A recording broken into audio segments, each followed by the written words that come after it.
नमस्कार। तीनसमाड गावात बंधारा फुटल्याने घरात पाणी शिरले, मोठे नुकसान। धडगाव शहरात 3 घरांमध्ये व व्यावसायिकांच्या दुकानांमध्ये पाणी शिरल्याने मोठे नुकसान। नंदुरबार जिल्ह्यात नदी नाल्यांना पूर आल्याने त्या पुरात 3 जण वाहून गेल्याची माहिती मिळत आहे। नंदुरबार जिल्ह्यासह सातपुड्याच्या पर्वत रांगांमध्ये गेल्या 3 दिवसांपासून संततधार पावसाची सुरुवात झाली आहे।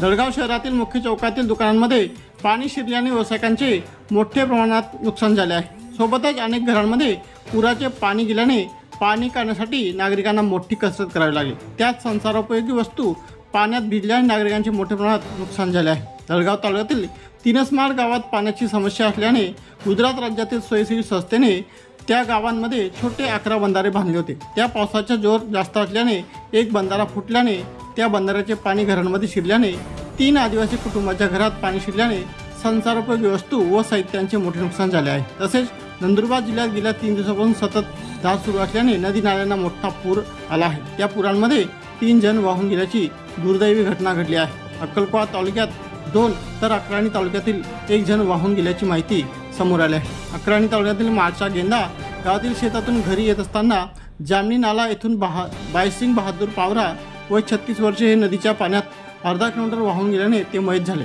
तर अक्कलकोवा तालुक्यातील गुल्ली उंबरचे रहिवासी असलेले संतोष रमेश वसावे पुराच्या पाण्यात वाहून गेले। तर दुसरा व्यक्ती दुर्गम भागातील बर्डी येथील शासकीय आश्रमशाळेत योजनेदारी शिक्षक असलेले ईश्वर रामा वसावे राहणार गमन हे रोया बारीपाडा येथील दुकानातून आपल्या घरी जाताना रस्त्यावरील नदी ओलांडत असताना काल 5:30 वाजेच्या दरम्यान वाहून गेले।